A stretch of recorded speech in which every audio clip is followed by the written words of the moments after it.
اچھا بلا موڈ برباد کر دیا ہے بڑے صاحب نے، سپر فیاض نے بوتل اٹھاتے ہوئے کہا۔ اچانک اس کے ذہن میں ایک خیال آیا تو اس نے بوتل کو واپس میز پر رکھا اور ریسیور اٹھا کر اس نے تیزی سے نمبر پریس کرنے شروع کر دیے۔ علی عمران MSc DSc آکسن بول رہا ہوں۔ دوسری طرف سے عمران کی مخصوص چہکتی ہوئی شگفتہ سی آواز سنائی دی۔ تم فلیٹ میں بیٹھے چہک رہے ہو اور یہاں میری جان پر بنی ہوئی ہے۔ سپر فیاض نے پھاڑ کھانے والے لہجے میں کہا۔ ارے ارے کیا ہوا؟ کیا کوئی جن بھوت چمٹ گیا ہے؟ تم بے فکر رہو، کالے شاہ صاحب کی پڑی ہوئی مرچوں کی تھیلی سلیمان کے پاس ہے۔ ایک بار مرچوں کی دھونی دینے سے تمہارے سارے جن بھوت سر پر ہاتھ بلکہ سر پر پاؤں رکھ کر بھاگ جائیں گے۔ آزمائش شرط ہے، بھیجوں سلیمان کو، لیکن خیال رکھنا نذرانہ دینا پڑے گا۔ عمران کی زبان رواں ہو گئی۔ تم سے تو بات کرنی مصیبت ہے، دوسرے کی سنتے ہی نہیں، بس اپنی ہانکتے رہتے ہو۔ وہ تمہارے ڈیڈی میرے لیے اس وقت جن بھوت بنے ہوئے ہیں اور انہوں نے ابھی فون کر کے دھمکی دی ہے کہ اگر 2 روز کے اندر اندر سینڈی زوم کے مجرم نہ پکڑے گئے تو وہ میرا حشر کر دیں گے۔ اب تم خود بتاؤ کہ میں نجومی ہوں، جادوگر ہوں کہ 2 روز میں مجرموں کو پکڑ کر ان کے سامنے پیش کر دوں؟ سپر فیاض نے تیز تیز لہجے میں کہا۔ تم کیا کر رہے ہو؟ کچھ پتا تو چلے۔ عمران نے اس بار سنجیدہ لہجے میں کہا۔ میں نے کیا کرنا ہے؟ میرے حکم پر مذہبی رہنماؤں کی نگرانی ہو رہی ہے اور بس۔ سپر فیاض نے جواب دیا۔ کن مذہبی رہنماؤں کی؟ عمران نے پوچھا۔ مجھے کیا معلوم، انسپیکٹر بشیر نے لسٹ بنائی تھی، 20 تعداد ہے، ہوں گے کوئی۔ سپر فیاض نے جواب دیا۔ اور اگر سینڈی زوم کا ٹارگٹ ان 20 میں نہ ہوا تو پھر؟ عمران نے پوچھا۔ تو پھر میں کیا کر سکتا ہوں؟ اب میں پورے پاکیشیا کی تو نگرانی نہیں کرا سکتا، سپر فیاض نے جواب دیا، لیکن بغیر ٹارگٹ کے تم جو کچھ کر رہے ہو یہ تو اندھیرے میں تیر پھینکنے والی بات ہے۔ عمران نے خلاف معمول بڑے ہمدردانہ لہجے میں کہا۔ ہاں یہ تو ہے، لیکن اب ٹارگٹ کہاں سے تلاش کروں؟ سپر فیاض نے باقاعدہ رو دینے والے لہجے میں کہا۔ مسئلہ یہ ہے کہ اب تم اپنے نام سے الٹ ہو چکے ہو، اس لیے تمہیں ٹارگٹ کی تلاش میں مدد بھی نہیں دی جا سکتی، عمران نے کہا۔ تو سپر فیاض بے اختیار اچھل پڑا۔ کیا مطلب؟ کیا تمہیں معلوم ہے کہ ٹارگٹ کون ہے؟ سپر فیاض نے حلق کے بل چیختے ہوئے کہا۔ نرم لہجے میں بات کرو، کیا ہو گیا ہے تمہیں؟ کیا یہ شریفانہ طریقہ ہے بات کرنے کا؟ عمران نے کہا۔ اوہ اوہ عمران، تم بہت اچھے ہو، بڑے سمجھدار ہو، بہت پیارے دوست ہو۔ پلیز عمران میری مدد کرو پلیز۔ سپر فیاض بالکل ہی لیٹ گیا تھا۔ یہ کمرشل دنیا ہے سپر فیاض، جہاں منت، سماجت اور خوشامد سے کام نہیں ہوا کرتے۔ یہ دور تو ایک ہاتھ سے 2 اور دوسرے ہاتھ سے لو والا دور ہے۔ آخر سب نے اپنا گزارا تو کرنا ہی ہے۔ کب تک کوئی قرض اٹھا کر گزارا کرتا رہے گا جبکہ اس کے دوستوں کے بینک اکاؤنٹس بڑی بڑی رقموں سے بھرے پڑے ہوں؟ تم خود بتاؤ، کیا مفت میں کوئی مدد مل سکتی ہے؟ عمران نے بڑے پیشہ ورانہ لہجے میں کہا۔ تم یقین کرو عمران، اب میرا کوئی بینک اکاؤنٹ نہیں ہے۔ تم یقین کرو میں نے یہ سب کام ختم کر دیا ہے، اب تو صرف تنخواہ پر گزارا ہے، سپر فیاض نے کہا۔ ٹھیک ہے، اگر ایسا ہے تو پھر سٹی بینک کی مین برانچ کے اس اکاؤنٹ سے بھی تمہارا کوئی تعلق نہیں ہوگا جو تم نے سٹی سروس اینڈ کو کے نام سے کھول رکھا ہے اور جس میں اس وقت بھی 50 لاکھ روپے موجود ہیں، اور مینیجنگ ڈائریکٹر تمہارا بڑا لڑکا ہے، لیکن اس بیچارے کو معلوم ہی نہیں ہے کہ وہ کسی کمپنی کا مینیجنگ ڈائریکٹر ہے۔ عمران نے جواب دیا تو سپر فیاض کی آنکھیں حیرت اور خوف سے پھیلتی چلی گئیں۔ تم کیا مطلب؟ تمہیں یہ سب کیسے معلوم ہو جاتا ہے؟ آخر تم کیا کرتے ہو؟ سپر فیاض نے رک کر کہا، میں نے کیا کرنا ہے؟ سٹی بینک کی مین برانچ کے مینیجر نے مجھ سے پوچھا تھا کہ سپر فیاض کہیں اپنے بیٹے کے نام پر گڑبڑ تو نہیں کرے گا، کل کو سپر فیاض کا بیٹا بینک پر دعویٰ کر دے۔ اسے معلوم ہے کہ میں تمہارا دوست ہوں اور انتہائی مخلص دوست ہوں، اس لیے میں درست مشورہ ہی دوں گا، اور میں نے اسے اطمینان دلا دیا کہ وہ بالکل بے فکر رہے۔ میرا دوست سپر فیاض بہت سچا اور کھرا آدمی ہے، عمران نے جواب دیا تو سپر فیاض نے بے اختیار ایک طویل سانس لیا۔ تم سے کچھ نہیں چھپایا جا سکتا، سپر فیاض نے کہا، میں نے تو کوئی بات تمہیں ایسی کی ہی نہیں، البتہ اگر تم کہو تو اس اکاؤنٹ کی تصدیق ڈیڈی سے کرائی جا سکتی ہے، کیونکہ مجھ سے زیادہ بہرحال وہ اپنے سپرنٹینڈنٹ کو جانتے ہوں گے۔ عمران نے کہا، تم کمینے ہو، تم بلیک میلر ہو، تمہیں شرم آنی چاہیے۔ سپر فیاض نے یک لخت انتہائی غصیلے لہجے میں کہا، ارے تصدیق تو ہوتی ہی رہتی ہے، اس میں اتنے غصے کی کیا بات ہے؟ پھر میں نے تم سے کچھ مانگا تو نہیں، تم تو خود مجھ سے مدد مانگ رہے ہو۔ عمران کی مسکراتی ہوئی آواز سنائی دی، ٹھیک ہے، میں تمہیں 10,000 روپے دے دوں گا، اب بتاؤ کون ہے ٹارگٹ، بتاؤ۔ سپر فیاض نے ایسے لہجے میں کہا جیسے 10,000 جرمانہ ادا کرنے کی بات کر رہا ہو۔ کیا ضرورت ہے اتنی بڑی رقم خرچ کرنے کی؟ آرام سے بیٹھ جاؤ، ڈیڈی آ کر خود ہی تم سے حساب کتاب کر لیں گے، عمران نے جواب دیا۔ سنو عمران، میں سچ کہہ رہا ہوں کہ میں نے یہ رقم اپنی آبائی زمین فروخت کر کے بینک میں جمع کی ہوئی ہے تاکہ برے وقتوں میں کام آ سکے۔ سپر فیاض نے کہا، چلو یہ اکاؤنٹ تم نے برے وقتوں کے لیے رکھا ہوا ہے، لیکن red star bank, Jaguar bank, اب کون سے نام گنواؤں؟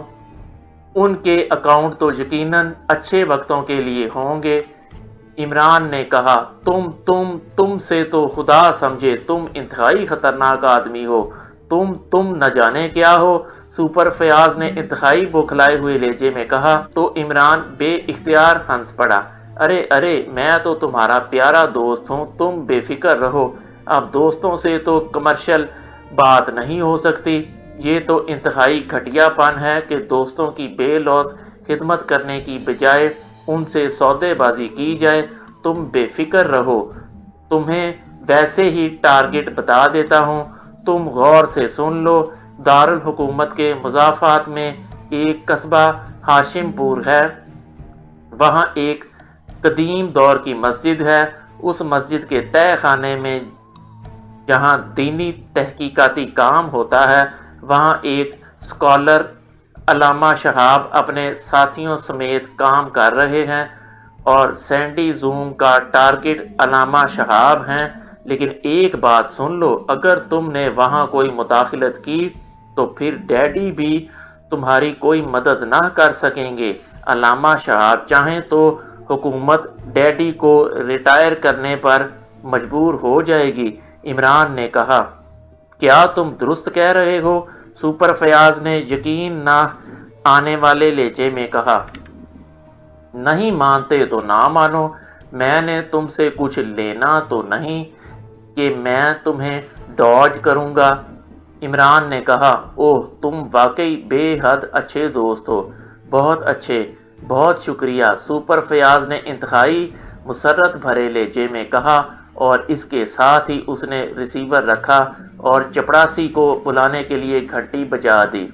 یس سر، چند لمحوں بعد چپڑاسی نے اندر آ کر مؤدبانہ لہجے میں کہا، ڈرائیور سے کہو کہ جیپ تیار کرے اور انسپکٹر عالم سے کہو کہ اس نے 4 آدمیوں سمیت میرے ساتھ چلنا ہے۔ سپر فیاض نے تیز لہجے میں کہا تو چپڑاسی سر ہلاتا ہوا واپس مڑا اور دروازے سے باہر نکل گیا۔